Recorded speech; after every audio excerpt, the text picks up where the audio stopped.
जीवन की समस्याओं पर कुछ कहूँ उसके पहले एक छोटी सी बात निवेदन कर दूं।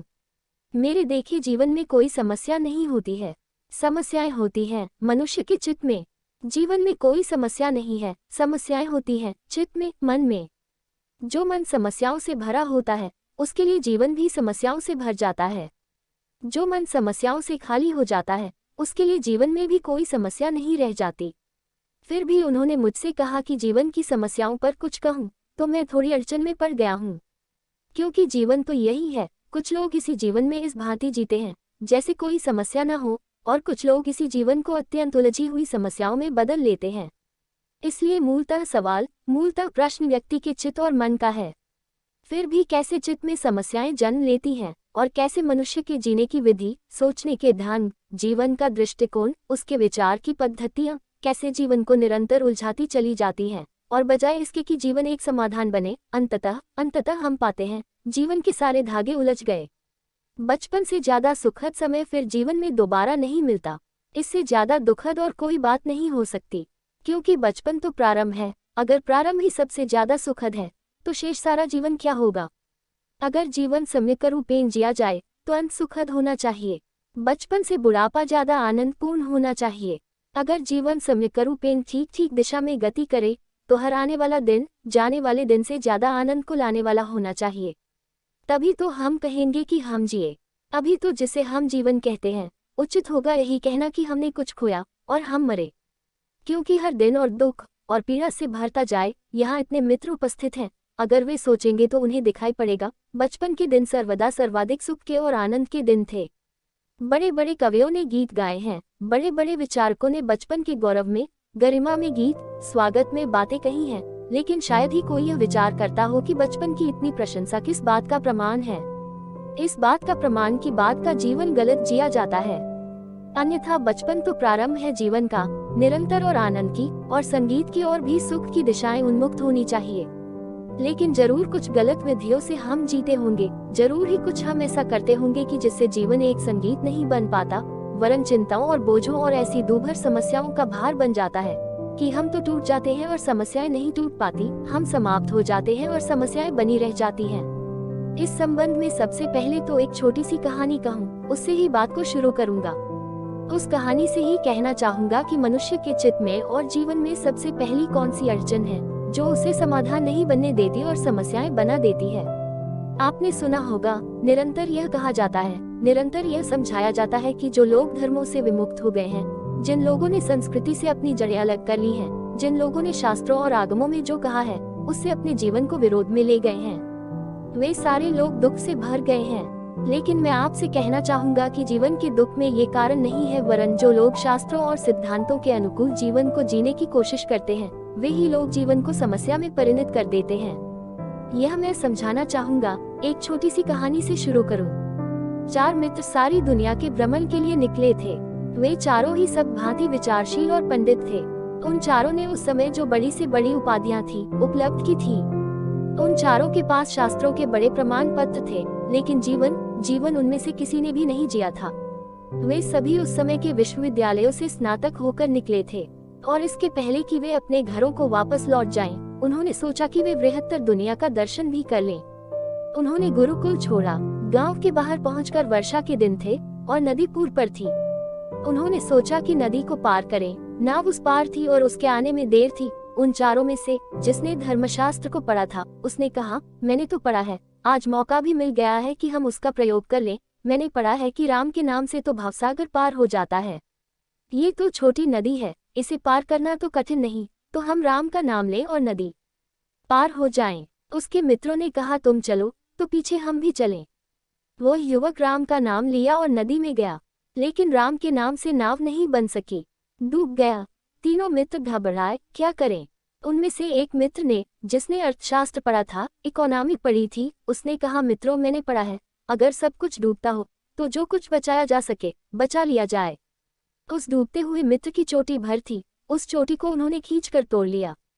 मित्र तो डूब गया, चोटी उन्होंने बचा ली। इकोनॉमिक्स उसने पढ़ी थी, अर्थशास्त्र उसने पढ़ा था, जो थोड़ा बचाया जा सके वह तो कम से कम बचा ही लिया जाए। वे प्रसन्न हुए कि मित्र गया तो गया, कम से कम चोटी तो हमने बचा ली है। नदी तो ऐसे पार नहीं हो सकी, एक मित्र उन्होंने खो दिया। लेकिन उन्होंने एक पाठ भी न लिया। वह पाठ ही था कि जिंदगी शास्त्रों में जो लिखा है उससे बड़ी है, और जो आदमी शास्त्रों में लिखे हुए शब्दों की लकीर पर चलता है वह शास्त्रों की नाव नहीं बनाता, शास्त्र उसके लिए डूबने का कारण हो जाते हैं। लेकिन ये पाठ उन्होंने नहीं लिया। नाव आई, वे नदी पार हो गए, वे उस पार गए, दूसरे गांव में पहुंचे और उन्हें भूख लगी और उन्होंने सोचा हम भोजन बनाएं। एक मित्र को उन्होंने बाजार भेजा कि वह सब्जियां खरीद लाए। उसने वैद्यक आयुर्वेद का अध्ययन किया था, इसलिए उचित था कि वह वनस्पतियों का ज्ञाता है। वह सब्जियां खरीदे। वह मित्र गया, बाजार पहुंचकर उसने अपनी किताब झोले से खोली और हर एक सब्जी के संबंध में विचार करने लगा, कौन सी सब्जी में कौन से गुण हैं और कौन से दुर्गुण। सुबह थी, सांझ होने आ गई, तय करना कठिन था। आखिर में उसने पाया कि आयुर्वेद में लिखा है नीम की पत्तियों से ज्यादा गुणवान और कुछ भी नहीं। अंततः उसने सब्जियां नहीं खरीदी, वो एक झाड़ पर चढ़ा, उसने नीम की पत्तियां तोड़ी और वापस लौटा। नीम की पत्तियों में कोई भी दुर्गुण नहीं है, इसलिए स्वास्थ्य के लिए सर्वाधिक आरोग्यप्रद वे ही थीं। दो मित्र थक गए और परेशान हुए। दिन भर प्रतीक्षा करते करते एक को उन्होंने भेजा था कि वह बाजार से घी खरीद लाए। वह लॉजिक तर्कशास्त्र का विद्यार्थी था। उसने जाकर बाजार से घी खरीदा। पुरानी न्याय की किताबों में लिखा है, बड़ी बड़ी समस्याएं लिखी हैं, वे समस्याएं जिंदगी की समस्याएं नहीं हैं। किताबों की समस्याएं हैं और स्मरण रखें, किताबों की समस्याएं और जिंदगी की समस्याएं अलग अलग होती हैं। उनकी मैं बात करूं, न्याय की किताबों में एक उल्लेख है, तर्कशास्त्री यह सोचता है कि जब हम किसी पात्र में घी को रखते हैं तो घी पात्र को संभालता है या पात्र घी को। उस मित्र ने घी खरीदा, सोचा मैंने किताबों में तो बहुत पढ़ा, कौन किसको संभालता है, पात्र घी को या घी पात्र को। आज मौका मिला है, प्रयोग करके देख लूं। उसने पात्र को उल्टा कर देखा, घी जमीन पर गिर गया। उसने कहा निश्चित ही किताबों में जो लिखा है वह ठीक लिखा है, पात्र ही घी को संभालता है। लेकिन वह खुश और नाचता हुआ खाली पात्र को लिए वापस आ गया। उसने आकर घोषणा की कि ठीक ही लिखा है किताबों में, पात्र ही घी को संभालता है, घी पात्र को नहीं संभालता। अब तक प्रयोग नहीं किया था, आज मैंने प्रयोग किया है। जिस मित्र को वे छोड़ गए थे उससे कहा था कि वह थोड़ी आग जलाए और थोड़ा पानी चढ़ा दे। थोड़ी दाल उनके पास थी, चावल उनके पास था, उसे डाल दे। उसने चावल और दाल डाली थी और पानी डाला था और आग के पास बैठकर प्रतीक्षा करता था। पानी भीतर बुद बुद की आवाज किया। वह हैरान हुआ। वह ग्रामेरियन था, व्याकरणाचार्य था। हैरान हुआ कि यह बुद बुद शब्द तो कभी पढ़ा नहीं, सोचा नहीं, सुना नहीं, ये कौन सा शब्द है। उसने अपनी किताब खोली और वह खोज में लग गया किस धातु से इसका जन्म होता है, कैसे ये शब्द बनता है। वह जब तक शास्त्र को खोजता था तब तक उसके दाल और चावल जल गए। ऐसे वे चार मित्र थे, उनकी कथा तो बहुत लंबी है, उससे मुझे प्रयोजन नहीं, लेकिन जिंदगी में बहुत से लोग यही करते हैं। ये कथा हंसने जैसी लगेगी, ये बहुत पुरानी कथा है और इस छोटी सी कथा में और ऐसी बहुत सी कथाओं में जो हजारों वर्षों में मनुष्य ने भी जन्म अर्जित की है, जो ज्ञान अर्जित किया है, वो प्रकट हुआ है। जो लोग जीवन में शास्त्रों, शब्दों और सिद्धांतों को मानकर जीना शुरू करते हैं वे हजारों समस्याएं खड़ी कर लेते हैं। वे समस्याएं जीवन की नहीं हैं, उनके चित्त से पैदा हो जाती हैं। क्यों? जो व्यक्ति शास्त्रों और सिद्धांतों को मानकर जीना शुरू करता है वह जीवन को जैसा जीवन है वैसा नहीं देखता, बल्कि वैसा देखता है जैसा उसके सिद्धांतों के द्वारा देखा जाना चाहिए। उसकी आंखें पक्षपातग्रस्त हो जाती हैं, उसका विचार प्रेजुडिस्ड हो जाता है, वह बन जाता है किसी धारणा में, उस धारणा के द्वारा जीवन को देखना शुरू करता है। जबकि जीवन इतना बड़ा है, कोई धारणा, कोई सिद्धांत, कोई थ्योरी, कोई आइडियोलॉजी उसे बांधने में समर्थ नहीं है। जीवन है विराट, सिद्धांत है बहुत क्षुद्र और छोटे, लेकिन हम सारे लोग जीवन को जैसा जीवन है, फैक्चुअल, वस्तुतः वैसा देखने में तैयार नहीं होते, वरन जीवन को उन आंखों से देखते हैं जो पक्षपातग्रस्त हैं। कोई जैन की आंखों से, कोई हिंदू, कोई मुसलमान, कोई ईसाई की आंखों से जीवन को देखता है। जीवन न तो हिंदू है, न मुसलमान, न ईसाई, न जैन, जीवन तो बस जीवन है और उस पर कोई छाप नहीं, कोई सिद्धांत और कोई शास्त्र नहीं, जीवन निपट जीवन है। लेकिन हम सारे लोग जीवन की निपटता को, उसकी वस्तुता को देखने में समर्थ नहीं होते। हमारे कुछ विचार हैं, हजारों वर्षों की परंपराएं हैं, हजारों वर्षों के सिद्धांत हैं, हजारों वर्षों के विचार हमारे मन पर हैं, उनका बोझ हमारे ऊपर है, उनके माध्यम से हम जीवन को देखने की कोशिश करते हैं। और तब अगर जीवन से हमारे सारे संबंध टूट जाते हों और जीवन की समस्याओं का हम ठीक ठीक उत्तर न दे पाते हों तो कोई आश्चर्य नहीं है। कोई आश्चर्य नहीं। क्यों? हम पहले से कुछ समाधान तैयार किए हुए हैं, उनको हम जीवन पर बैठाना चाहते हैं। हमने कुछ कपड़े तैयार कर लिए हैं, बच्चा पैदा नहीं हुआ और हम उस बच्चे के ऊपर उन कपड़ों को बैठाना चाहते हैं। और अगर कपड़े ठीक न पड़ते हों तो कपड़ों को काटने की हमारी तैयारी नहीं, बच्चे के ही हाथ पैर छांटने को हम तैयार हैं। हम सारे लोग जीवन को छांटने को तैयार हैं। तथाकथित सिद्धांतों, शब्दों और विचारों ने जो हमारे ऊपर परंपराएं लादी हैं, उनको दूर करने की हमारी तैयारी नहीं। इसलिए जीवन उलझता चला जाता है। जीवन जो कि बहुत सरल है, स्मरण रखें, पशुओं और पक्षियों और पौधों का जीवन भी मनुष्य से ज्यादा सरल है। पुरानी बाइबल में कथा है, मनुष्य ने ज्ञान का फल चखा और उसे स्वर्ग के राज्य से बाहर निकाल दिया गया। अजीब बात है, ज्ञान का फल चखा और स्वर्ग के बाहर निकाल दिया गया। ज्ञान के फल ने मनुष्य को बड़ी तकलीफें दी हैं। जिन सिद्धांतों की मैं बात कर रहा हूँ वे हमें ज्ञानी बना देते हैं, और जितनी मात्रा में हम ज्ञानी होते चले जाते हैं उतनी ही मात्रा में हम जीवन जैसा है उसे देखने में असमर्थ होने लगते हैं। तब जीवन के साथ हमारा एक संघर्ष शुरू हो जाता है। तब जीवन को मोड़ने की, जीवन को दबाने की, जीवन को जबरदस्ती किसी ढांचे में बांधने की हम चेष्टा करने लगते हैं। स्वाभाविक है कॉन्फ्लिक्ट पैदा होगी, स्वाभाविक है द्वंद्व पैदा होगा, स्वाभाविक है समस्याएं खड़ी हो जाएंगी, स्वाभाविक है, बहुत स्वाभाविक है कि जीवन को हम उलझा लेंगे। जीवन के विरोध में कोई भी खड़ा नहीं हो सकता। एक छोटे से मनुष्य की सामर्थ्य क्या है? जिस जीवन से मनुष्य पैदा होता है उसी जीवन में विलीन हो जाता है। वो अगर जीवन के विरोध में खड़ा होगा तो सिवाय इसके कि अपने लिए दुख और पीड़ाएं और चिंताएं मोल ले और कुछ भी नहीं हो सकता है। तो मैं ये निवेदन करना चाहता हूँ, ये जो जीवन का विराट शास्त्र है ये स्वयं परमात्मा का बनाया हुआ है। आदमी की किसी किताब को मानकर इस जीवन को सुझाने जो जाएगा उसका उलझ जाना स्वाभाविक है। ये परमात्मा का खुद का शास्त्र है, ये जो विराट जीवन है। इसे सीधा देखें, खुली आंखों से। बीच में किताबें न हो, बीच में शब्द न हो, बीच में सिद्धांत न हो, तो इस जीवन से अद्भुत समाधान उपलब्ध होने शुरू हो जाते हैं। लेकिन हम तो उधार समाधान लेकर आते हैं, और जो सतत प्रवाहशील जीवन है उसमें जड़ सिद्धांतों को लेकर खड़े हो जाते हैं। जीवन और उसका कहीं मेल नहीं होता।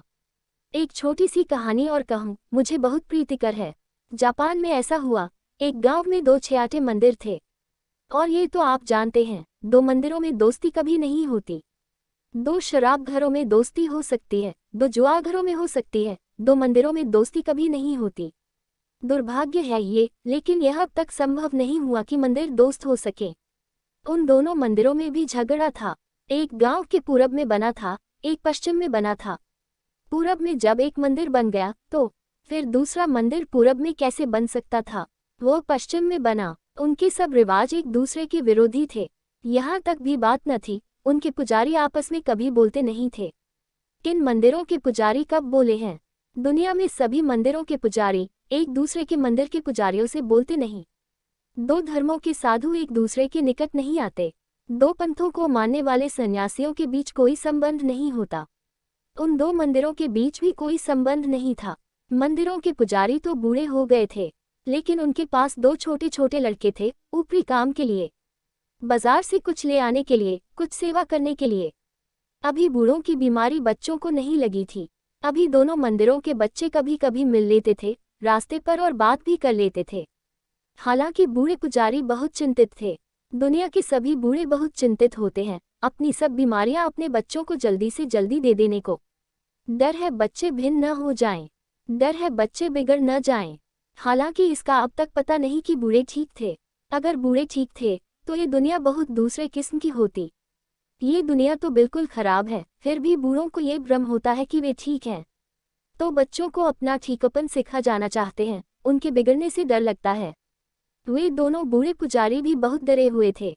उनको भी भय था कि बच्चे कहीं बिगड़ न जाएं, इसलिए दोनों मंदिरों के पुजारियों ने बच्चों को हिदायत दी हुई थी, कभी बाजार जाओ, काम को जाओ तो दूसरे मंदिर के बच्चे से बोलना मत। लेकिन बच्चे तो बच्चे हैं और उनको बिगाड़ना एकदम आसान नहीं होता। धीरे धीरे तो बिगड़ जाते हैं, एकदम बिगाड़ना आसान नहीं होता। बच्चे कभी कभी रास्ते पर मिल जाते थे और एक दूसरे से बात कर लेते थे। एक दिन ऐसा हुआ, पूरब के मंदिर का बच्चा आया और पश्चिम के मंदिर वाले बच्चे से पूछा, कहाँ जा रहे हो? वो बच्चा बड़ा होशियार होगा, बड़ा तेज। उसने कहा, जहाँ हवाएं ले जाएं। पूरब का मंदिर का लड़का थोड़ा हैरान हुआ, अब क्या बात आगे बढ़े। बात ही टूट गई, इसके आगे बात करने को कुछ उपाय न रहा। वह वापस आया, उसने बूढ़े पुजारी को कहा, आज तो बहुत बुरा हो गया, मैं हार कर लौटा हूँ। बूढ़ा बहुत नाराज हुआ, उसने कहा, ये तो बहुत अशोभन है, उस मंदिर के किसी भी आदमी से हार खानी, हजारों साल से हम जीतते रहे हैं और कभी भी नहीं हारे, और झंडा हमारा उस मंदिर से हमेशा ऊपर रहा है और हमारे मानने वालों की संख्या हमेशा ज्यादा रही है। तुम कल फिर जाना और फिर उस बच्चे से पूछना कि कहाँ जा रहे हो, और जब वह कहे जहाँ हवाएं ले जाएं, तो उस बच्चे से कहना कि यदि हवाएं नहीं होती तो फिर कहीं जाते या नहीं। तब उसका मुंह बंद हो जाएगा। और दुनिया के सब पुरोहित एक दूसरे का मुंह बंद करने को सदा उत्सुक रहे हैं। उसी को वे समझाना कहते हैं, उसी को वे विचार कहते हैं, मुंह बंद कर देने को। उनके सारे विवाद मुंह बंद कर देने से ज्यादा नहीं है, इसलिए समस्याएं वही की वही खड़ी हैं और आदमी का मुंह हजारों तरह से बंद कर दिया गया है। समझाया उसने कि जाकर मुंह बंद कर देना। दूसरे दिन वह बच्चा फिर गया, पूछा खड़ा हो गया। जब पश्चिम के मंदिर का लड़का वहां से निकला तो उसने पूछा, कहाँ जाते हो? उस लड़के ने कहा, जहां पैर ले जाएं। ये लड़का तो बहुत हैरान हुआ, बंधा हुआ उत्तर बेकार हो गया, अब क्या करे। कल उसने कहा था, जहां हवाएं ले जाएं। ये तो बड़ा बेईमान और धोखेबाज निकला। इसने तो उत्तर बदल लिया। वह वापस लौटा, उसने अपने गुरु को कहा कि वह तो बहुत बेईमान है। उसने कहा, वह मंदिर हजारों साल से बेईमान है और बेईमान ही वहां जाते हैं। वह बदल गया उत्तर। उसके गुरु ने कहा, तुम कल फिर पूछना और जब वह ये कहे कि जहां पैर ले जाएं, तो तुम कहना, अगर पैर न होते तो जीवन में कहीं जाते कि नहीं। तब फिर उसका मुंह बंद हो जाएगा। वह दूसरे दिन फिर गया, फिर द्वार के बाहर खड़ा रहा। उधर से वह लड़का निकला, इसके तो प्रश्न उत्तर तैयार थे। उसने फिर पूछा, मित्र कहाँ जाते हो? उस लड़के ने कहा, सब्जी खरीदने। अब बहुत मुश्किल हो गई। जिंदगी भी रोज बदल जाती है और जिनके बंधे हुए उत्तर है वह ऐसी ही मुश्किल में पड़ जाते हैं। जिंदगी रोज बदल जाती है, जिंदगी तो गतिशील है, जिंदगी तो स्वतंत्र जीवन प्रवाह है। वहाँ कुछ भी ठहरता नहीं, प्रतिपल सब बदल जाता है। लेकिन हमारे उत्तर बंधे हुए हैं, स्थिर हैं, बहुत पुराने गुरुओं ने बताए हैं, वे तय हैं। उन उत्तरों को लेकर जो जीवन के पास जाता है वह मुश्किल में पड़ जाता है। प्रश्न पूछता है बंधे हुए, लेकिन जिंदगी जो जवाब देती है वे बहुत नए होते हैं। जिंदगी रोज नए प्रश्न खड़े करती है, जिंदगी रोज रोज नए अवसर देती है। जिंदगी में सब कुछ नया है। कल जो सूरज उगा था अब दोबारा फिर कभी नहीं उगेगा। हालांकि अगर भूगोलविदों से पूछे या ज्योतिषशास्त्रियों से पूछे, वे कहेंगे वही सूरज रोज उगेगा। लेकिन मैं निवेदन करता हूँ, जो सूरज कल उगा वह कभी नहीं उगेगा। और मैं निवेदन करता हूँ, जिस वृक्ष के पास से आज आप निकले थे उसी वृक्ष के पास से दोबारा निकलना असंभव है, क्योंकि वृक्ष भी बदल जाएगा और आप भी बदल जाएंगे। जिंदगी प्रतिक्षण बदली जा रही है, वहाँ कोई ठहराव नहीं है, वहाँ कुछ रुका हुआ नहीं है। जहाँ ठहराव हो जाता है वहीं मौत आ जाती है। मौत है ठहराव, जिंदगी है गति, लेकिन हमारे उत्तर हैं ठहरे हुए।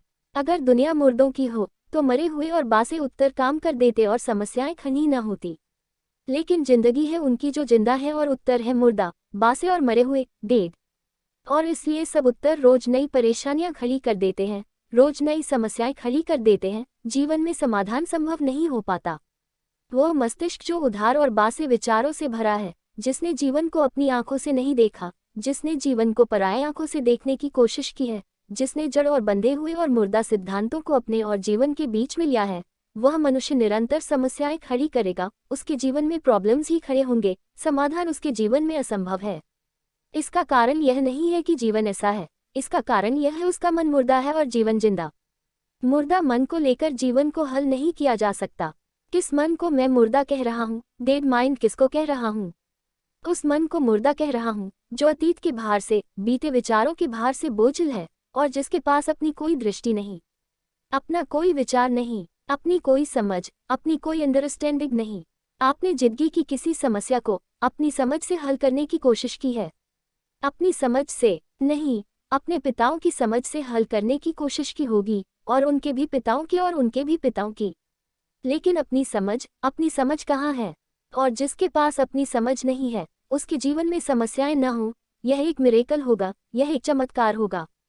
उसके जीवन में समस्याएं होंगी ही। जिसके पास अपनी समझ है और जिसने अपनी समझ को पैदा किया है और जिसने केवल कुछ सिद्धांतों पर विश्वास नहीं कर लिया बल्कि अपने विवेक को जगाया है और जागृत किया है, उसके जीवन में प्रतिक्षण समस्याएं जरूर आती हैं, लेकिन समस्याओं के उत्तर में उसका विवेक भी जागता है और समस्याएं हल हो जाती हैं। उसके लिए समस्याएं अपने विवेक के जागरण के लिए उपाय बन जाती हैं, माध्यम बन जाती हैं, मौका बन जाती हैं, और वह अंत में समस्याओं को धन्यवाद देता है क्योंकि उन्होंने ही उसे मौका दिया। उसके भीतर जो सोया हुआ विवेक था वह जागे। लेकिन हम तो विश्वास किए हुए लोग हैं। विचार करने की हमारी कोई आदत नहीं। विचार करना न हमने सीखा है और न हमें सिखाया गया है। एक यहूदी फकीर अपने छोटे से बच्चे के साथ एक बगीचे में खेल रहा था। उसका छोटा सा बच्चा बहुत चंचल था। बच्चे चंचल होने चाहिए। जो बच्चे चंचल नहीं होते वे जड़बुद्धि होते हैं, इडियाटिक होते हैं। लेकिन माँ बाप उन बच्चों से प्रसन्न होते हैं जो चंचल नहीं होते। उन बच्चों से तो माँ बाप परेशान होते हैं जो चंचल होते हैं। माँ बाप चाहते हैं ऐसे बच्चे जो मिट्टी के लौंदे हों, उनसे वे कहें बैठ जाओ तो बैठ जाएं, उनसे कहें लेफ्ट टर्न तो वे बाएं घूम जाएं, उनसे कहो भागो तो भागे, उनसे कहो रुको तो रुके। जिनके भीतर अपना कोई प्राण न हो, जिनके भीतर अपना कोई विद्रोह न हो। लेकिन वह फकीर अपने उस बच्चे को बहुत प्रेम करता था और जब भी कोई उससे बात करता तो वह कहता कि यह बच्चा बहुत विद्रोही है, मुझसे भी टक्करें लेता है, मेरे भी विरोध में खड़ा हो जाता है। इस बच्चे से बड़ी आशाएं हैं। लोग कहते तुम पागल हो, बच्चे को बिगाड़े जा रहे हो। बगीचे में खेलने गया था बच्चा, उसका एक छोटे से झाड़ पर चढ़ गया और झाड़ पर से उसने कहा अपने पिता को, क्या आप मुझे संभालेंगे, मैं कूद पड़ूं। उसने दोबारा पूछा, क्या आप मुझे संभाल लेंगे, मैं कूद पड़ूं। पिता ने कहा तुम्हारी मर्जी है तो कूद पड़ो। वह लड़का कूद पड़ा, लेकिन वह फकीर हट कर खड़ा हो गया। छोटा सा बच्चा था, जमीन पर गिरा, उसके पैर में चोट आई। आसपास के लोग इकट्ठे हो गए और उन्होंने कहा उस फकीर को कि तुम कैसे क्रूर आदमी हो। उस फकीर ने कहा क्रूर नहीं, दुख तो मुझे भी हुआ कि उसके पैर में चोट लगी, लेकिन उसे मैं ये सिखाना चाहता हूँ अपने बाप पर भी निर्भर मत होना। उसे मैं ये सिखाना चाहता हूँ कि अपने बाप पर भी विश्वास मत करना। उसे मैं ये सिखाना चाहता हूँ कि उसमें अपना बल हो, अपनी समझ हो और वह कूदना चाहे तो पहाड़ से कूदे, लेकिन किसी और के भरोसे नहीं। आज तो उसके पैर में छोटी चोट लगी है, लेकिन जिंदगी भर के लिए मैं उसे एक पाठ देता हूँ, भरोसे का ख्याल छोड़ दे। और इसलिए दुख तो मुझे हो रहा है कि उसके पैर को चोट लगी, लेकिन उससे मैं इतना प्रेम करता हूँ कि उसे मैं अपने भरोसे नहीं रख सकता। आज हूँ, कल नहीं रहूंगा, फिर वह किसके भरोसे कूदेगा। अद्भुत रहा होगा वह पिता, प्रेम उसका अद्भुत रहा होगा। उसने सिखाया बाप पर भी भरोसा मत करना, लेकिन हम सबको सिखाया गया है विश्वास करना। बिलीफ, श्रद्धा, श्रद्धा और विश्वास हमारे जीवन को विवेक में विकसित नहीं होने देते। चाहिए उल्टा होना चाहिए ये कि हमें सिखाया जाए विश्वास नहीं, मान्यता, श्रद्धा और आस्था नहीं, बल्कि विवेक का जागरण।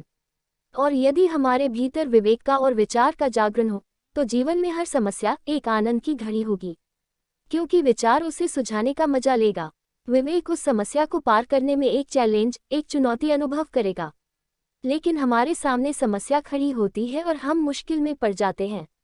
हमारे पास अपनी कोई समझ नहीं है, हमारी सब समझ उधार बोरोड है। और यह कठिनाई है, चित उधार है, बासा है, ताज़ा फेरिश नहीं। ताजे चित्त के लिए कोई समस्या जीवन में नहीं है जो हल न हो जाए। समस्याएं हैं तो उनके समाधान भी हैं, लेकिन समाधान उस हृदय से उठेंगे जिसने खुद के जीवन को जीने की कोशिश की है और जिसने अपने विचार को जगाने का सतत प्रयास किया है। उसके जीवन में विचार नहीं जगेगा जो चुपचाप आंख बंद करके किन्हीं के पीछे चलता रहा है। इसलिए मैं कहना चाहता हूँ, पहली बात, विश्वास करने वाले मन के लिए जीवन में बहुत समस्याएं होंगी। उसके विश्वास, उसकी आस्थाएं, उसकी श्रद्धाएं समस्याएं पैदा करेगी। विचार करें और उधार विचारों से मुक्त हो जाएं, बासे विचारों से मुक्त हो जाएं। जिंदगी आपकी है, आदतें भी आपकी होनी चाहिए, चलने वाले पैर भी आपके होने चाहिए। कठिनाई होगी, मुश्किल होगी, दूसरों का सहारा लेकर चलना बहुत आसान है, लेकिन जो दूसरों का सहारा लेकर चलता है उसकी अपनी चलने की क्षमता क्रमशः क्षीण होती जाती है। और जो सदा ही दूसरों का सहारा लेकर चलता हो, उसके जैसा अभागा व्यक्ति संसार में दूसरा नहीं है।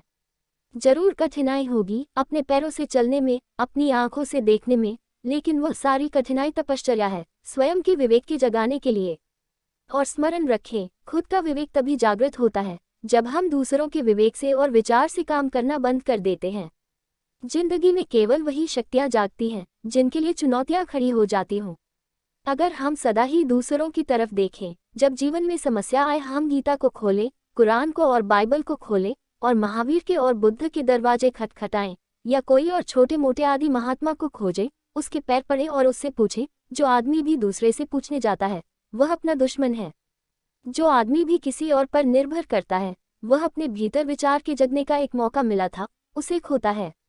और जो बार बार मौका खोता है, धीरे धीरे उसके भीतर विचार की सोई हुई शक्ति सोई हुई रह जाती है, उसके भीतर विचार की शक्ति जागती नहीं। हर एक के भीतर है शक्ति, हर एक के भीतर छिपा है विवेक, हर एक के भीतर वह ज्योति छिपी है जो सारे अंधकार को मिटा दे। और हर एक के भीतर वह शक्ति छिपी है जिसके सामने कोई समस्या खड़ी नहीं हो सकती, और जिसके सामने सारी समस्याएं जल जाती हैं और राख हो जाती हैं। लेकिन उसे जगने का, उसे उठने का, उसे उभरने का मौका हमने कब दिया है? जो मौका नहीं देते उसे, वे उसे कैसे पैदा कर सकेंगे? फरीद नाम का एक फकीर था। एक छोटी सी नदी के किनारे रहता था। एक युवक ने आकर पूछा कि मैं ईश्वर को खोजता हूँ। फरीद ने कहा, मैं स्नान करने जाता हूँ, मेरे साथ चले चलो। स्नान के बाद तुम्हें बताऊंगा ईश्वर की खोज, ये भी हो सकता है कि स्नान करने में ही बता दूं। वो थोड़ा हैरान हुआ, ये फकीर कुछ पागल सा मालूम पड़ा। स्नान करने में बताने की क्या बात हो सकती थी, लेकिन गया। उसके साथ नहाता था। जैसे ही पानी में उसने डुबकी ली, उस फरीद ने बहुत ताकत से उसके सिर को पानी के नीचे पकड़ लिया। उसके प्राण छटपटाने लगे। फरीद बहुत तगड़ा और मजबूत फकीर था, बहुत बलिष्ठ फकीर था। जो पूछने आया था, जिज्ञासु, बड़ा दुबला पतला, बड़ा कमजोर आदमी था, लेकिन उसके भीतर प्राण छटपटाने लगे। बलिष्ठ और मजबूत फकीर के भी हाथ धीरे धीरे ऊपर उठने लगे। वह कमजोर आदमी अपनी सारी प्राणों की ताकत इकट्ठी करके ऊपर उठ रहा था। आखिर वह ऊपर निकल आया। फरीद उसे नीचे नहीं दबा पाया। जब वह ऊपर आ गया, घबरा गया। उसने कहा कि आप तो मुझे मार ही डालते थे। मैं तो ईश्वर को खोजने आया और आप मुझे मृत्यु के दर्शन कराए देते थे। आप पागल तो नहीं हैं? फरीद ने कहा, इसका विचार तो बाद में करेंगे कि कौन पागल है, क्योंकि अब तक ये तय नहीं हुआ। क्योंकि पागल समझते हैं कि बाकी लोग पागल हैं, बाकी लोग समझते हैं पागल पागल हैं। अभी तक ये तय नहीं हो सका कौन पागल है, इसका तो विचार बाद में कर लेंगे। कहना मुझे ये है, पूछना मुझे ये है कि जब मैंने तुम्हें दबाया, तुम तो बहुत कमजोर हो, ऊपर कैसे उठाए? उसने कहा, फिर कमजोरी का कोई ख्याल भी न रहा। जब प्राणों पर बनाई और जब श्वासें घुटने लगी और ऐसा लगने लगा कि एक क्षण और की मौत हो जाएगी, तो न मालूम किन कोनों से मेरे भीतर अपूर्व शक्ति का जागरण हो गया। सब तरफ से मुझमें ताकत आ गई और मैंने पाया कि अब मुझे कोई ताकत उठने से नहीं रोक सकती। आप मजबूत थे, लेकिन मेरे भी प्राणों की बनाई थी, इसलिए सारे प्राण इकट्ठे हो गए थे, समग्र हो गए थे और मैं उठा। फरीद ने कहा, जब तुम ऊपर उठ रहे थे, तुम्हारे मन में कितने विचार थे? उसने कहा, ये क्या पूछते हैं, कितने विचार? एक ही विचार था कि किस भांति फिर से श्वास ले सकूं। धीरे धीरे वह विचार भी खो गया। फिर तो एक प्राणों में अभीपसा थी, विचार नहीं था, सारे प्राण श्वास लेने को प्यासे थे। फिर मैं उठाया, फिर मुझे पता नहीं सब कैसे हुआ। फरीद ने कहा, जिस दिन परमात्मा को पाने की इतनी ही आकांक्षा तुम्हारे सारे प्राणों में भर जाएगी, उस दिन दुनिया की कोई ताकत तुम्हें ईश्वर से मिलने से नहीं रोक सकती। कमजोर कितने ही हों, बड़ी ताकत भीतर लिए हुए हो, लेकिन उसे मौका दो। सारे प्राण प्यासे हो उठें तो वह ताकत उठनी शुरू होती है। हम में से अधिक लोग अपने भीतर छिपी हुई विवेक की शक्ति को, अपने भीतर छिपी हुई ऊर्जा को उठने का कोई मौका ही नहीं देते। और हजारों साल से यह जघन्य अपराध चल रहा है। मनुष्य के खिलाफ की हर माँ बाप, हर शिक्षक और हर गुरु उसके भीतर जो विवेक है उसे जगाने के विरोध में है, उसे सुलाने के पक्ष में है। कुछ फायदा है, गुरुओं को कुछ फायदा है। विवेक सोया रहे तो मनुष्य का सहज शोषण संभव है। हजार हजार तरह से उसका शोषण किया जा सकता है। इसलिए राजनैतिक, धर्म पुरोहित कोई भी इस पक्ष में नहीं है कि मनुष्य का विवेक जागे। वे सभी इस पक्ष में हैं कि विश्वास करो और सोए रहो। विश्वास करो और कभी सोचो मत, कभी खुद खोजो मत। आस्था करो, श्रद्धा करो, संदेह नहीं। जबकि जो भी सत्य को खोजना चाहता है उसे संदेह की अग्नि से गुजरना ही होगा, क्योंकि संदेह की पीड़ा में ही विवेक जागता है और कोई रास्ता नहीं है। जो अतिशय संदेह से भर जाता है उसके प्राणों में वह पीड़ा पैदा होती है। जीवन उसके लिए एक समस्या की भांति खड़ा होता है, एक चुनौती, और वह चुनौती उसके प्राणों को छेदने लगती है। और तब उसकी सारी शक्तियां इकट्ठी होती हैं, तब इंटीग्रेटेड समग्र होकर उसके प्राण जगने शुरू होते हैं। इसके अतिरिक्त कभी प्राणों की ऊर्जा और विवेक का जागरण नहीं होता। सबसे पहली बात, जीवन की समस्याओं के प्रति जो मैं कहना चाहता हूँ वह ये है, आप, मेरी और हमारी और हम सब की विवेकहीनता ने जीवन को एक समस्या बनाया। अन्यथा जीवन तो एक अद्भुत आनंद है। अन्यथा जीवन तो विजय का एक पर्व है। वहाँ रोज रोज मौके हैं, हम जीते और आगे बढ़ें। समस्याएं आए और चुनौती दे, धन्य है वे लोग जिनके ऊपर समस्याएं आती हैं, क्योंकि उन्हें मौके मिलते हैं कि वे जीते और उनके भीतर का विवेक, उनके भीतर की आत्मा जागे और सबल हो। जिनको मौके नहीं मिलते उनकी आत्मा तो जागेगी नहीं और सबल नहीं होगी। मौके तो हम सबको मिलते हैं, लेकिन हम मौके खो देते हैं क्योंकि हम उधार विश्वासों से मान जाते हैं और तब स्वयं का विवेक पैदा नहीं हो पाता। इसलिए पहली बात, विश्वास से मुक्त हो जाएं और विवेक को, स्वयं के विवेक को जगने का मौका दें। केवल वही मनुष्य जीवन की समस्याओं को हल करने में समर्थ हो सकता है जिसके पास अपने विवेक, अपने विचार की शक्ति उपलब्ध हो गई हो।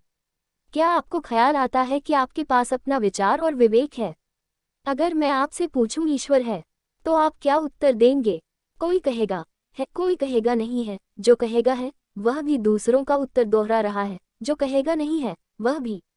एक ने गीता पढ़ी होगी, दूसरे ने मार्क्स को पढ़ा होगा, लेनिन को पढ़ा होगा, किसी ने आस्तिकों को पढ़ लिया होगा, किसी ने नास्तिकों को पढ़ लिया होगा। दोनों उत्तर दोहरा रहे हैं, दोनों के पास अपना समाधान नहीं है।